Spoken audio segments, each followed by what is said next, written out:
जानिए दुनिया के सबसे खुशकिस्मत इंसान के बारे में। कई बार मौत को चकमा दिया और बम्पर लॉटरी में जीते करोड़ों रुपए। नमस्कार, मैं दिव्या, स्वागत है आपका आज के इस वीडियो में। आपके मुताबिक दुनिया का सबसे खुशकिस्मत इंसान किसे कहा जा सकता है? कई लोग अंबानी अडानी जैसे अमीर हस्तियों को भी खुशकिस्मत मानते हैं, लेकिन आज हम आपको एक ऐसे खुशकिस्मत इंसान के बारे में बताएंगे जिसके बारे में सुनकर आप भी कहेंगे कि किस्मत हो तो इसके जैसी। आज हम बात कर रहे हैं क्रोएशिया के रहने वाले फ्रैन सेलाक की। ये दुनिया के सबसे खुशकिस्मत इंसानों में से एक माने जाते हैं। इनकी कहानी आपको किसी एडवेंचरस फिल्म से कम नहीं लगेगी। इन्होंने अपने जीवन में 7 बार मौत को चकमा दिया है। यहाँ तक कि ये इतने भाग्यशाली हैं कि इन्होंने बम्पर लॉटरी तक भी अपने नाम की है। इनके जीवन में जो भी घटनाएं हुई सभी हैरान कर देने वाली थी। चलिए दुनिया के सबसे खुशकिस्मत इंसान की कहानी हम उनके परिचय से शुरू करते हैं। इनका जन्म क्रोएशिया में वर्ष 1929 में हुआ था।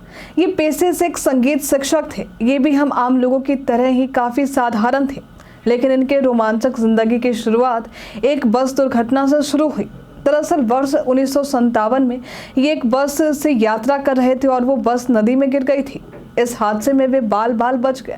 इसके बाद वे एक ट्रेन हादसे के दौरान भी मौजूद थे।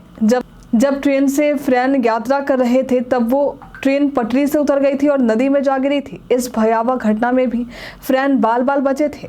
आपको बता दें कि फ्रैन ने एक बार नहीं बल्कि 2 बार कार में विस्फोट के शिकार हुए हैं। कार में विस्फोट के बावजूद फ्रैन सही सलामत रहे। आगे हम जिन घटनाओं की जिक्र करेंगे उसे सुनकर आप शायद और भी हैरान हो जाएं।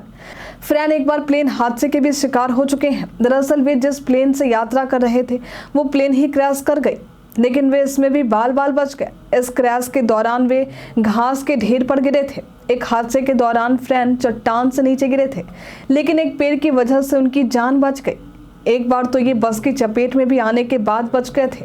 ये सभी घटनाएं तो ऐसी थी जहां फ्रैन ने मौत को चकमा दे दिया था, लेकिन एक ऐसा समय भी आया जहां फ्रैन जैसे भाग्यशाली इंसान ने $1 मिलियन तक की लॉटरी अपने नाम की थी। जी हाँ, शायद आपको यकीन ना हो, लेकिन इन्होंने एक लॉटरी में करीब $1 मिलियन अपने नाम किया था। इंडियन रुपीज में ये पैसे अगर देखें तो करीब 8,36,77,100 रुपए होंगे। हालांकि इनमें से ज्यादातर पैसों को फ्रैन ने अपने दोस्तों और परिवार वालों को दे दिया था। इस दौरान उन्होंने अपने लिए एक आलीशान घर भी खरीदा था और कुछ पैसों से इन्होंने अपना ऑपरेशन करवाया था। अब फ्रैन सेलाक की कहानी सुनने के बाद आप भी कहेंगे किस्मत हो तो इनकी तरह। हालांकि दुनिया के सबसे खुशकिस्मत इंसान ने 30 नवंबर वर्ष 2016 में 87 साल की उम्र में आखिरी सांस ली थी। रोमांचक जीवन जीने के बाद अब फ्रैन सेलाक दुनिया को अलविदा कह चुके हैं। आज के लिए फिलहाल इतना ही। क्या आप फ्रैन की कहानी जानते थे? हमें कमेंट में लिखकर जरूर बताएं। हमारे साथ बने रहने के लिए आपका धन्यवाद।